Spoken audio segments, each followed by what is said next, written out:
Bom, boa noite a todos, a todas, né? Agradeço, querida professora Ivanete, pelo convite. Cumprimento as professoras das disciplinas, né? A Sara, a Luana, a Gláucia. É um prazer, né, dividir esse espaço com a professora Elane Bering, né? Eu fiz um pós-doutorado na UERJ sobre isso. Muito orgulho, com muita honra sobre a supervisão da Elane Bering.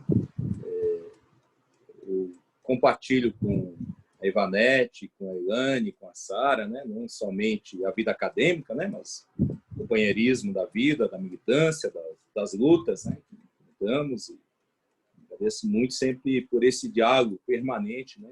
que temos, né? Aproveito também para saudar fraternalmente a todos que estão acompanhando a disciplina, as disciplinas, né? E eu acho que tem integrantes também do FOPS, que é o meu grupo de pesquisa na UNB, né? Que trata de fundo público, orçamento, hegemonia e políticas sociais, né? E, bom, infelizmente estamos nessa distância, né? Mas vamos aproveitar desse limão para fazer uma limonada, né? Essas aulas remotas para permitir esses encontros, essas discussões conjuntas, né? Sara perde, vou falar um pouco que eu tenho produzido. Bom, diariamente muita comida na hora do almoço, porque eu sou cozinheiro da casa, mas entre a coordenação da pós e estudos e pesquisa que eu produzi esse ano, tem esse capítulo em livro que vocês receberam, né?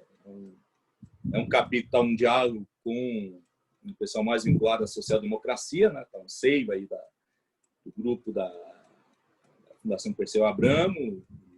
Muito feliz porque ajudei, inclusive, na definição do título, né? Para o Estado Social, seguindo aí a categoria que Ivanete, né? Nos mostra muito bem nas suas publicações, nos seus trabalhos. Um outro capítulo que também encaminhei para vocês está num livro que está sendo lançado agora quinta-feira, sobre, acho que é o campo minado da austeridade fiscal, que eu e você, né, Sara, temos um capítulo de cada, tivemos a divisão dessas discussões lá na Federal do Amazonas. Tem um outro texto que saiu num verbete chamado Dicionário Temático de Desenvolvimento e Questão Social, aí tem um verbete sobre fundo público. E por esses dias estou fechando, estaria fechando hoje, mas como você disse, é recusável o convite de vocês, é um artigo sobre a disputa do fundo público na pandemia, em que estou analisando especificamente a execução orçamentária aí desse chamado orçamento de guerra, ou das ações destinadas à Covid, com os dados fechados aí até finalzinho de setembro, 29 de setembro. Eu vou trazer algum desses elementos na nossa conversa. Bom, a professora Elane, né, já fez importantes e precisas considerações sobre o fundo público e valor, né? Enfim, eu não tenho nenhuma divergência teórica ou de fundo, perdão, trocadilho a essa discussão que ela apresenta, né? Então, vou fazer apenas algumas pontuações iniciais e eu combinei um pouco com a Ivanete que eu entraria em um debate fiscal no financiamento das políticas sociais, né? Inclusive a partir desse capítulo do livro da Fundação Perseu Abramo e desse da Amazonas, e vou trazer alguma coisa que eu estou escrevendo mais recente. Mas antes, então, de entrar nisso, vou fazer algumas complementações, algumas observações preliminares e vou destacar, já que a Elane me colocou também nessa responsabilidade, um pouco essa questão tributária, né? Bom, fundo público, né, está presente assim na reprodução do capital, cumprindo então várias dessas funções. E a Elane falou em parte uma delas na sua discussão, né? Ou seja, o fundo público é importante, né, na realização do investimento capitalismo, do investimento capitalista, ou seja, nesse modo de produção ele é fundamental, né? Por meio de desonerações tributárias, incentivos fiscais, reduzir a base tributária da renda do capital, ou seja, e faz um financiamento integral ou parcial dos meios de produção que viabiliza a reprodução do capital. Então, sobretudo em períodos de crise, né, como foi muito bem destacado pela Elaine. Bom, a título de exemplo, né, eu acho que, como vocês têm um texto, um dos textos da leitura que eu vi inicialmente na disciplina, aqui estava no artigo da Serviço Social e Sociedade. Né? A gente tinha feito um levantamento, por exemplo, no período de 2008 a 2016, somente as contribuições sociais que financiam a Seguridade Social, né, tiveram um enorme desfinanciamento, ou seja, renúncias tributárias. Ou seja, o Estado sequer arrecadou para financiar a Previdência, a saúde, a assistência. Né? A Sara trabalha sempre com os dados aí do orçamento da Seguridade Social, e são desfinanciamentos. Saíram lá de 34 bilhões em 2008. Nesse processo de socorro ao capital, você chegou a 169 bilhões de renúncias tributárias, ou seja, um valor que cresce 400% acima do GPDI. Né? São principalmente renúncias tributárias nas contribuições previdenciárias das empresas, na COFINS. Né? Esse ano, né, está aí nas estimativas da Receita, as renúncias tributárias vão representar 19% da arrecadação federal. Só na Seguridade Social, o governo esse que vive pregando reforma da Previdência, né, está renunciando a 168 bilhões de reais. Né? Bom, o Fundo Público também viabiliza, né, a reprodução da força de trabalho, né, por meio de salários indiretos, né, reduzindo o custo do capitalista na sua aquisição. Né, como colocou muito bem, o Fundo Público assegura, né, o financiamento das políticas sociais nessa contradição entre capital e trabalho. O Fundo Público garante uma gama expressiva de investimentos, né, em meios de transporte, de infraestrutura, em gastos com investigação e pesquisa. Né? Basicamente, são as universidades públicas que fazem isso e muitas vezes o capital se apropria disso. Né? Vamos ver essa discussão agora da vacina, por exemplo, da Covid. Né? E uma função bastante contemporânea, né?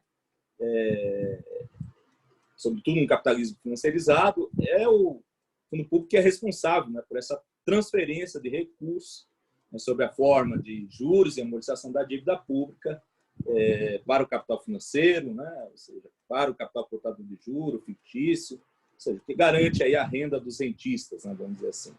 Essa função, vamos dizer assim, que orienta o chamado ajuste fiscal permanente. E a sua face mais recente, que eu vou trabalhar um pouco, é chamada as políticas de austeridade.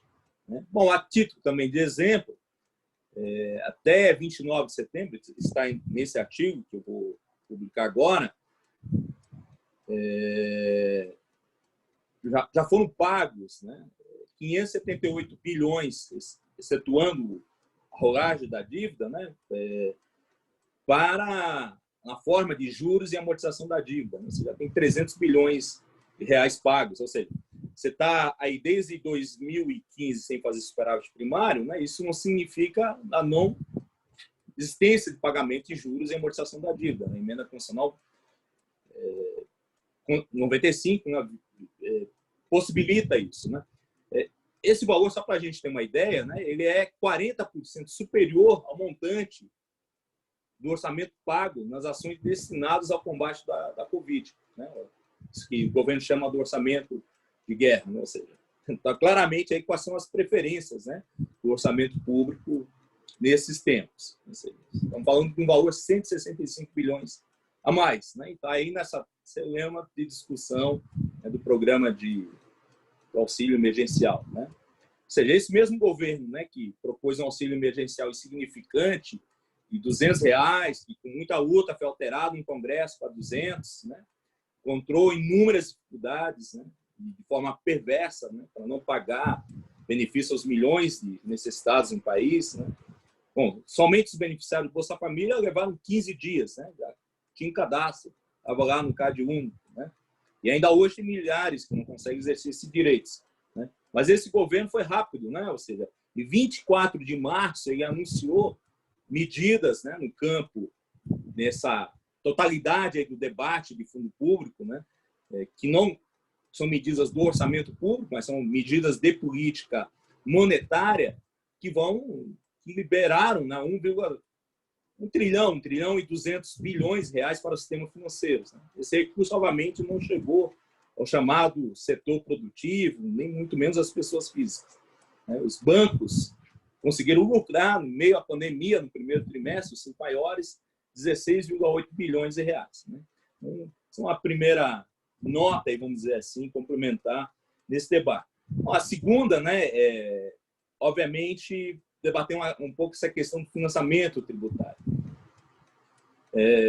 Cabe também registrar que o Estado não sobrevive só do financiamento tributário. As políticas públicas, o Estado tem outros mecanismos de financiamento. A gente pode botar nisso um pouco no debate. Né? O Estado pode emitir moeda, pode contrair empréstimos, pode cobrar royalties relativo à extração de recursos naturais e minerais, pode contar com os lucros e dividendos das empresas públicas, ao invés de privatizá-la, né? Que vão constituir uma parcela importante do fundo público. Bom, mas o conflito, vamos dizer assim, distributivo em torno do fundo público, né? Então, a gente pode compreender isso, de um lado, na política de captação de recursos, onde que tem a tributação, assim como as renúncias tributárias, né? E isso envolve, obviamente, uma correlação de classes sociais, né? E, de outro, a aplicação, o destino dos recursos, né? Que vão refletindo essas prioridades. Né? Bom, convém destacar, né, que, em pese, como a Elaine colocou muito bem, né, a origem da questão tributária, de onde vêm esses recursos, né, que pese os vários arranjos adicionais econômicos para a gente classificar tributos sobre renda do capital, renda do trabalho, né, a composição do fundo público tem sua origem na exploração da força de trabalho. Ainda que a gente fala que é imposto sobre a renda do capital, a origem dele lá está na mais-valia socialmente produzida. Bom, alguns dados, né, para a gente pensar isso, né, se a gente pensar a tributação sobre consumo, mais a contribuição previdenciária patronal, que é também transferida para preços de bens e serviços, a gente está falando aí de 2/3, de 68% da arrecadação da União, dos estados e dos municípios. Né? E a tributação sobre a renda é basicamente sobre a renda dos trabalhadores. Né? Se a gente pegar a contribuição dos trabalhadores, assalariados, servidores públicos, né? A Sara orientou uma tese, né, muito interessante sobre isso, da contribuição dos servidores, corresponde a 27% dos tributos arrecadados. Né? E os tributos ao patrimônio são 4,4%. Né? Apenas para ilustrar, então, assim, para a gente ter alguns elementos nesse debate, para a Receita Federal, a gente tem algo como 26 milhões de declarantes do imposto de renda, naquele ajuste, né, que todo trabalhador assalariado faz, né, no mês de março e abril. Né? E lá a gente informa os ativos, os bens, os patrimônios, enfim. Bom, a Receita tem algo de informações como 5,8 trilhões de bens e direitos declarados. Né? 41% desses 5,8 trilhões pertence apenas a 720 mil pessoas no Brasil. Dos 26 milhões que declaram, a gente está falando de 726 mil pessoas.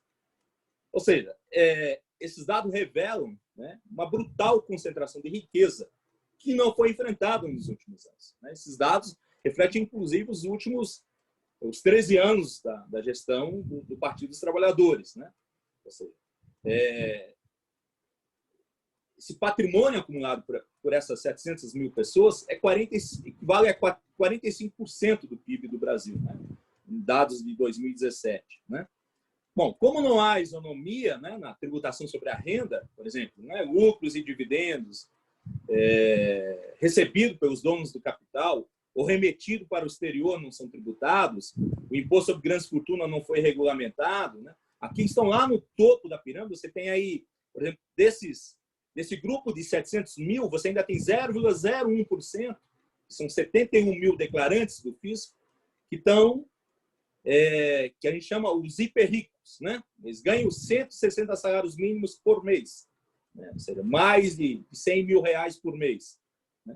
Desses 71 mil, 50 mil, né, quiserem dado preciso, 51.419 deles, né, são isentos de imposto de renda, porque vivem de lucros e dividendos. Né? Ou seja, enquanto trabalhadores assalariados, servidores públicos, estão aí pagando uma alíquota nominal de imposto de renda de 27,5%. Então, esse conflito distributivo, né, jamais foi colocado efetivamente no debate das propostas de reforma tributária no Brasil, né, que ganham agenda pública nos últimos 30 anos. Né? Isso é óbvio, né? O velho Marx, né, já sabia muito bem dessa questão. Né? A gente vai lá no livro 1 do Capital, né, a gente vai perceber que a exploração tributária é inerente ao capitalismo. Né? Ou seja, Marx já destacava lá como a exploração tributária, como os impostos pesavam, por exemplo, sobre os meios de subsistência. Né? No livro 1, ele destaca, vou abrir aspas, ele vai dizer o seguinte, olha, regime fiscal moderno encontra seu eixo nos impostos que recaem sobre os meios de subsistência mais necessários, encarecendo-os. E segue o raciocínio. Para, ao final, concluir, a tributação excessiva não é um incidente, é um princípio. Né? Então, ou seja, essa forma de financiamento do Estado, portanto, a composição do fundo público, é claramente, né, a lógica do sistema, desse modo de produção capitalista. Né? Ou seja, o sistema tributário, em caso dos países da periferia, no caso do Brasil, é um paraíso para os capitalistas, né? Para capitalistas, especuladores de todas as ordens, né? E sendo um inferno, né, para a classe trabalhadora que arca pesadamente com o financiamento do Estado. Né? Então, vou assim agora tentar discutir um pouco o destino, né, ou essa questão fiscal, essas implicações para o financiamento das políticas sociais. Como no texto que eu passei para vocês não está um pouco do resgate da teoria econômica, e vocês chamaram um economista, então vou buscar também situar esse debate no campo da teoria econômica, e a Ilane Berg domina, e Sara, né, bem o debate da crítica da economia política, Vanetti, enfim. Né? Na teoria econômica, a origem dessas ideias de ajuste fiscal permanente, né, passa, né, pelo debate, então, sobre o tamanho da carga tributária, sobre a apropriação desses recursos, ou seja, pelo destino dos gastos e dos investimentos do Estado. A base dessa matriz teórica aí, que vem se desenvolvendo depois como neoliberal, ultra-neoliberal, né, ela, na realidade, tem a origem, né, se a gente fosse pegar um pouco nos economistas clássicos, né, e consolidado naquilo que é a vertente neoclássica, né? Que, vamos dizer assim, aqui, de maneira muito simplificada, seria uma semente do século XIX na formulação neoliberal, né? No campo da teoria econômica, né? Das finanças públicas. Os economistas, a teoria econômica não gosta de chamar os neoliberais, né? Chama de neoclássicos, né? Em geral, nas discussões. Né? Então, essa concepção neoclássica tem como pressuposto uma economia dominada por estrutura de mercado concorrenciais, né? Ou seja, um mecanismo que vão se corrigir automaticamente os desequilíbrios do mercado. Então, de forma que o Estado, né, é tido, vamos dizer assim, erroneamente, como um ente estranho ao sistema. Né? Então, fica reservado aí um papel secundário, né, de garantir a ordem, né, a segurança interna, externa, a produção talvez de alguns bens não produzidos pelos mercados. Né? E essa concepção, né, com a grande crise de 30, ela muda, né? Ou seja, a partir de Keynes, né? O Estado então passa a ganhar aí um papel relevante na economia, né? Com destaque para a produção pública, no processo de acumulação capitalista, e para efeitos da política fiscal, monetária, né? Na garantia do plano de emprego. Keynes, como a gente sabe, foi um dos opositores à lei de Say, né? Mas antes dele, um outro economista, né? Ainda em 1820, Malthus, né, vai ser o formulador do princípio da demanda efetiva, né, que Keynes vai recuperar. Né? Por que eu estou colocando isso? Né? Porque aqui está um enfrentamento teórico, né, que foi crucial nessa definição. Né? Porque com essa colocação do princípio da demanda efetiva, há uma implicação no debate das finanças públicas.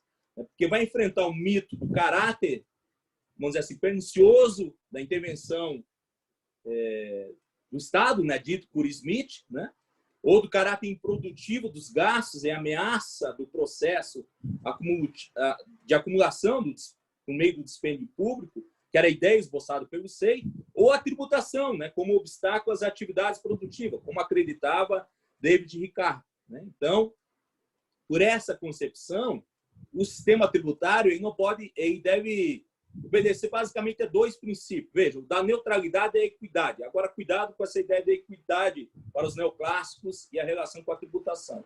No primeiro caso, o que significa? Os tributos não podem atingir a alocação dos agentes econômicos, dos recursos na economia, porque isso afetaria a eficiência econômica. E a ideia da equidade seria o seguinte: os impostos devem ser distribuídos de forma equilibrada entre os membros da sociedade. Mas veja, não pode alterar a estrutura de distribuição de renda, ou seja, porque ela é considerada sempre ótima, ou seja, o princípio liberal, o neoliberal, portanto, o sistema tributário não pode romper esse equilíbrio. Por isso, o debate tributário no Brasil é marcado pela neutralidade, pela ideia de eficiência do sistema, por isso, ou seja, só que as finanças públicas são algo muito mais amplo, muito mais complexo, que observar a composição dos gastos públicos e da própria dívida pública, do que simplesmente dados de saldo contábeis anuais, ou seja, que às vezes diz muito pouco sobre a política macroeconômica do país. Ou seja, temos que ir ao fundo dessa questão, não ficamos na aparência desse debate. Então, num contexto de crise extrema, o déficit público é necessário. O mundo inteiro caminha para isso, que o Brasil está tentando dizer que não, ou seja, porque pode ser fundamental para garantir renda, emprego, ou seja, a própria capacidade de arrecadação do governo. Como a Elaine Berg colocou muito bem, esse debate no Brasil, eu gosto de um ano antes dela, que eu acho que os elementos da formulação do Plano Real ainda foram feitos em 1993, depois, em 94, entra efetivamente o real como moeda, em 1º de julho de 1994, mas Cruzeiro Real, em 1993, os mais velhinhos como eu vão lembrar disso, até a troca por 2.750, eu era bancária à época, a Sara sabe muito bem disso, ou seja, também se desenvolvendo essa política de ajuste fiscal, que ela desenvolveu muito bem, aí eu não vou retomar absolutamente tudo, mas essa ideia agora volta com mais força, como aquilo que é conhecido na literatura como política de austeridade fiscal. E aí sim, vai recuperar de novo na teoria econômica, numa ideia que pareceu ultrapassada, e que foi resgatada por Milton Friedman, o Friedman nos anos 50, vamos dizer, o Friedman é o inspirador das ideias da política econômica no Chile, onde o nosso ministro está fazendo, fez seu estágio com o ditador Pinochet, agora vai compor então esse arcabouço teórico monetário, que parecia inclusive desacreditado, depois da crise de 2008, volta com muita força aí com a batuta de Paulo Guedes, e seu ultraneoliberalismo. Bom, maiores informações sobre ultraneoliberalismo, os 3 artigos da Juliana Fiuza na Esquerda Online.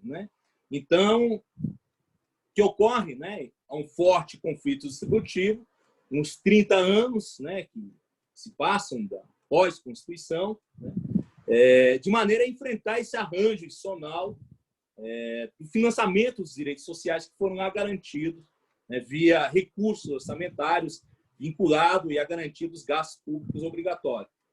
Ou seja, a Constituição, vamos dizer assim, enfrentou de alguma forma, no seu caráter reformista e não implementado nos anos neoliberais, ou inconcluso esse desenho, mas o que ela apontou lá foram, vamos dizer assim, engendrou um desenho para o financiamento das políticas sociais. Como é que é esse desenho? Garantiu recursos vinculados, por exemplo, na esfera da União, 18% para a educação, contribuições sociais exclusivas para o financiamento da Seguridade Social e do seguro-desemprego. Ainda, gasto mínimo em ações e serviços públicos da saúde para estados, para a União, para os municípios, os recursos do Fundo de Participação dos Estados e dos municípios, os recursos para o Fundo de Amparo ao Trabalhador, enfim, tudo com recurso vinculado, desenhado, ou seja, para que o financiamento das políticas sociais fosse, de fato, uma política de Estado a ser desenhada, colocada. O que a política de ajuste fiscal vem fazendo é derrubar disso, né? Ou seja, é um desmonte disso, e a emenda constitucional 95, vamos dizer assim, é o maior ataque sem precedentes, né, na nossa história. Vai buscar, né, ou seja, acabar, né, com recursos para previdência, assistência, saúde, educação, trabalho, né, que vai desmontar isso, né? Bem ou mal, né, a gente evoluiu, né, nos gastos sociais federais, de alguma forma, né, ou nas receitas primárias do governo, né? E a emenda constitucional 95, né, vai congelar as despesas primárias, as chamadas despesas correntes. Quando os economistas falam isso, eles estão falando, e não dizem publicamente, que, na realidade, quando estamos falando de despesa primária, de despesa corrente, nós estamos falando de políticas sociais, né? Ou seja, nós estamos falando de gastos com servidores públicos, de investimentos sociais, né? Não é de outra coisa que estamos falando. Mas eu acho que talvez ficasse ruim, né, vir a público anunciar isso explicitamente, né? Tudo isso para garantir o quê? Pagamento, né, de juros e amortização da dívida, né? Ou seja, você fazer um crescimento disso. Há estudos aí, por exemplo, do Pedro Rossi, da Esther Dweck, né, que vai mostrar que os gastos primários do governo central saiu de 14% do PIB para 19% do PIB, no período de 1997 a 2017. Né, que, em parte disso, né, vai refletir esses direitos sociais, né? Bom, eu não vou resgatar o conjunto desse superávit primário, esse combo todo, do superávit não dá, do ajuste fiscal permanente, porque a Ilane colocou, né? Mas, enfim, essa política, vamos dizer assim, o cerne dela é redução dos impostos mais ricos na sociedade, desoneração da carga tributária para as empresas, para viabilizar a acumulação do capital, a retomada da taxa de lucro, a busca de uma realização do superávit primário como indicador importante para os rentistas. Veja que isso tem alguns desenhos, eu espero, na minha parte final, colocar que há uma substituição de superávit primário para algumas tentativas de outros ajustes na Constituição, né? Isso tudo aliado, então, ao congelamento, né, e à redução dos gastos sociais, né? Sobretudo dos servidores públicos, né? Então, é disso que a gente está falando, né? A Ivanete Poschetti e a Sandra Teixeira, no livro do Procad, né, vão elencar vários desses elementos, né, desse ajuste fiscal também, né? Eles vão dizer, ao definir um teto para as despesas discricionárias, vai impedir um aumento, né, de recursos para investimentos, saúde, educação, ciência, tecnologia, infraestrutura, né? Ou seja, além disso, né, como elas colocam, fazem parte do ajuste fiscal permanente. E a Ilane também falou, né? Contra a reforma trabalhista, a lei de terceirização, a criação do programa Criança Feliz, alguém ainda lembra? Né? A regulamentação de comunidades terapêuticas, né? Em detrimento, por exemplo, de equipamentos públicos de saúde mental, ou as novas medidas aí no campo de discriminação das pessoas deficientes agora na educação, né? Ou seja, é um conjunto de medidas, né, que é muito mais amplo do que simplesmente aquelas que a gente vê lá especificamente no orçamento público, mas que o orçamento é essa parte muito importante, né? Então, o novo regime fiscal, né, vai inviabilizar esses recursos para as políticas sociais, né, conforme estava previsto lá na Constituição, né? Ou seja, vai ser uma redução expressiva, né? Eu gosto sempre de citar um estudo que a Carta Capital trouxe, do Felipe Rezende, né? Ele fez uma análise de 191 países, né? Ele vai constatar que somente 11 países extremamente pobres vão praticar gastos públicos em um patamar de 14% do PIB, que é o que o Brasil vai caminhar. A gente vai reduzir de algo como 19%, 20% do PIB para 14% do PIB em 2026. E, obviamente, que isso vai ser implodido, né? Ou vai implodir em violência, em fim de qualquer pacto civilizatório, ou vai implodir a própria forma de organização das contas públicas brasileiras, né? Ou seja, isso o próprio governo já está sentindo, né? Os credores de curto prazo da dívida exigem cada vez títulos com elevada taxa de juros. Nos últimos dias aí a gente tem acompanhado isso, né? Em um período mais curto, né? Ou seja, não há condições, né? No texto aí que vocês têm, eu fiz alguns levantamentos, né, para mostrar um pouco esse efeito da emenda constitucional 95. Né? O que eu fiz aí? Né, tem um conjunto de funções, aliás, todas as funções dentro do orçamento. Eu deflacionei pelo IPCA, porque é o indicador da emenda constitucional 95, excluí a rolagem da dívida. Né? Bom, há um pequeno crescimento real ainda acima do IPCA do conjunto do orçamento, não das despesas discricionárias, obviamente. Né?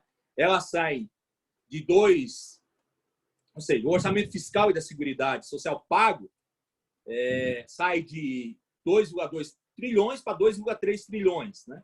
Ou seja, esse é o crescimento de 2,6. Mas as diversas funções orçamentárias que garantem direitos são relacionadas ao Estado Social, né, no âmbito das políticas públicas, vão ter um encolhimento nesse período. Né? Por exemplo, um dos encolhimentos mais expressivos está relacionado à função de direitos da cidadania. Aliás, com o debate, a gente pode até discutir a PEOA desse ano, né, que é um escândalo, um verdadeiro escândalo em termos de proposta orçamentária. Né? A destruição da saúde, da educação, de política de direitos humanos, de quilombolas, enfim, total. Mas vamos fechar o parênteses. A função de direitos da cidadania, né, por exemplo, tinha um orçamento pago em 2016, teve, né, de 2,17 bilhões. Tem uma queda real, já em 2019, de 57%. Ou seja, nessa função orçamentária, ou seja, menos de 1 bi foi executado. Né? Nessa função orçamentária estão programas de garantia, defesa de direitos humanos, de igualdade racial, de gênero, né? Ou seja, que demonstra o abandono total dessas políticas. A função habitação, né? Ela cai 53%. Organização agrária, que é vinculada à reforma agrária, 47%. Né? Ou seja, a emenda constitucional vai sepultar os recursos obrigatórios para educação e saúde. Né? E deram um intervalo em 2017, mas a partir de 2018 acabou a vinculação.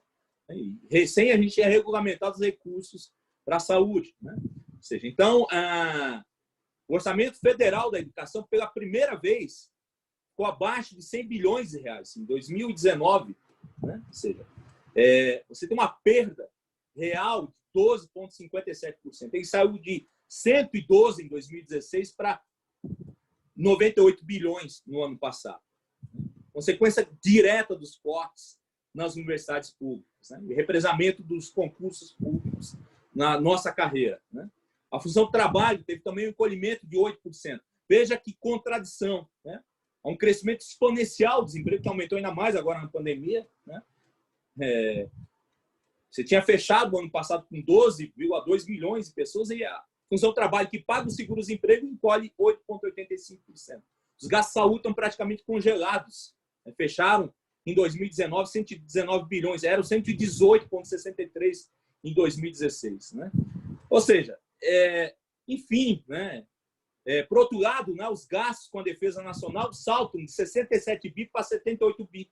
Estamos em guerra, né? A gente sabe contra quem, exatamente. Né? Mas estamos em guerra, né? Porque um país que aumenta os gastos da defesa nacional, né, de 67 para 78. Né?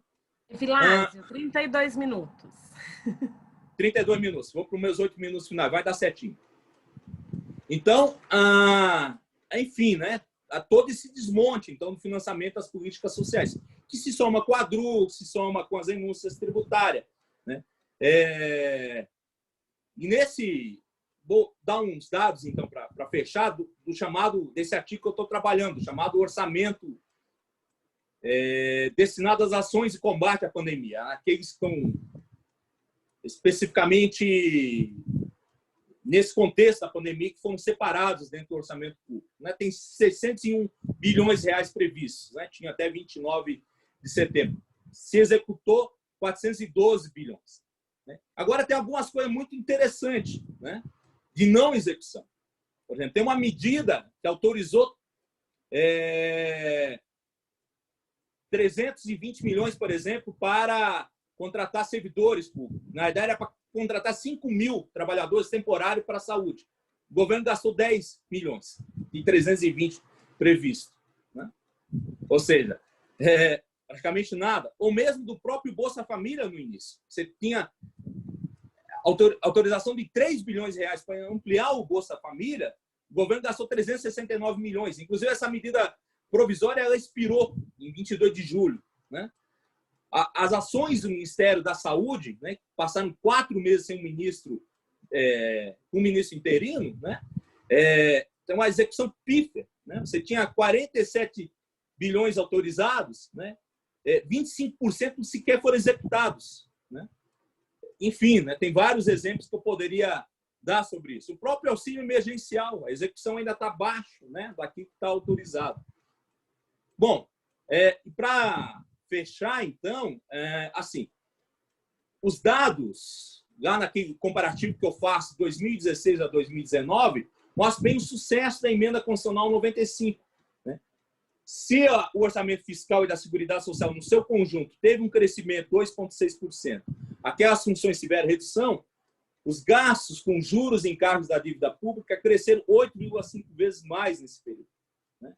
E tiveram um crescimento real de 22%, contra os 2% do total do orçamento. Né? Portanto, está claramente colocado, né, quais foram as prioridades, né, e o objetivo, né, dessa política de austeridade. Né? Ou seja, e agora, né, esse governo, antes um pouco da pandemia, encaminhou 3 propostas de emenda à Constituição, né, que vai compor o chamado Plano Mais Brasil, né, elaborado por essa equipe econômica, que é as PECs 186, 187 e 188, né, que tem por objetivo reduzir os gastos obrigatórios mais ainda, revisar fundos públicos e alterar o Pacto Federativo.